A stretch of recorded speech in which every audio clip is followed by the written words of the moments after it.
Hello everyone, welcome back to my YouTube channel.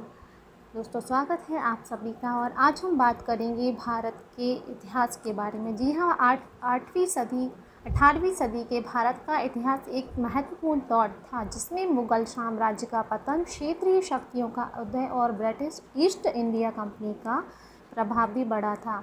इस काल में भारत में राजनीतिक और सामाजिक संरचनाओं में व्यापक परिवर्तन हुए जो आज के भारत की समझ को आकार देने में भी मदद करते हैं।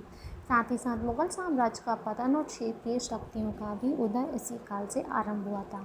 मुगल साम्राज्य के कमज़ोर होने के साथ ही मराठा, जाट और सिख जैसे क्षेत्रीय राज्यों में अपनी शक्ति बढ़ाई और मुगल साम्राज्य को चुनौती दी।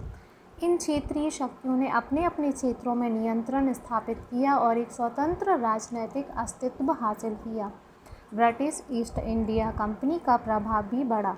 ब्रिटिश ईस्ट इंडिया कंपनी, जो पहले एक व्यापारिक कंपनी थी, धीरे धीरे राजनीतिक शक्ति हासिल करना शुरू कर दिया था। 18वीं सदी में कंपनी ने विभिन्न युद्धों और राजनीतिक समझौतों के माध्यम से भारत में अपने प्रभाव को बढ़ाया।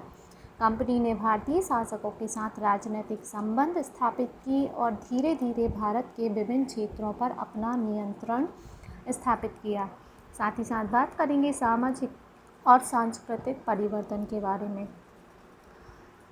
18वीं सदी में भारत में सामाजिक और सांस्कृतिक संरचनाओं में भी महत्वपूर्ण परिवर्तन हुआ था। इस काल में धार्मिक, सामाजिक और साहित्यिक क्षेत्रों में नए विचार और आंदोलन उभरे। साथ ही यह एक ऐसा समय था जब भारत में विभिन्न सांस्कृतिक प्रणालियों का मिश्रण हुआ और एक नए सांस्कृतिक परिदृश्य का निर्माण भी हुआ। इसका निष्कर्ष ये निकला कि 18वीं सदी के भारत का इतिहास एक जटिल और महत्वपूर्ण दौर था जिसमें कई महत्वपूर्ण बदलाव हुए। मुगल साम्राज्य का पतन हुआ, क्षेत्रीय शक्तियों का उदय और ब्रिटिश ईस्ट इंडिया कंपनी का प्रभाव इस काल की प्रमुख विशेषताएं थीं।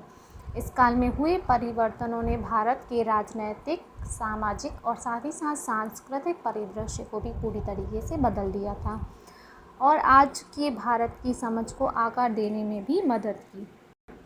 साथ ही साथ 18वीं सदी का भारत विषमताओं का देश हो गया। अत्यंत गरीबी एवं अत्यंत समृद्धि दोनों साथ साथ पाई जाती थी। 18वीं सदी में भारतीय जनता का जीवन उतना खराब नहीं था जितना 19वीं सदी के अंत में ब्रिटिश शासन में खराब हुआ था। सत्ता के पतन ने कई क्षेत्रीय शक्तियों को जन्म दिया। इस अध्याय में हम देश में इस क्षेत्रीय शक्तियों के उदय के बारे में भी जानकारी करेंगे। साथ ही साथ भारत में 18वीं सदी के मध्य में कमजोर मुगल शासन, क्षेत्रीय शक्तियों का उदय एवं स्वतंत्र राज्यों का उदय, विदेशी आक्रमण और स्थानीय सरदारों का जमींदारों की मुख्यता के कारण खंडित राजनीति की एक विशेषता भी रही। 18वीं सदी की शुरुआत भारतीय इतिहास के लिए औरंगजेब के शासनकाल की राख से लेकर पानीपत की तीसरी लड़ाई की गूंज तक इस युग ने गतिशील राजनीतिक संरचनाओं को सामने लाया जिससे उपमहाद्वीप को भी आकार दिया। साथ ही साथ 18वीं सदी के मध्य भारत ने महत्वपूर्ण राजनीतिक विखंडन और अस्थिरता का अनुभव किया।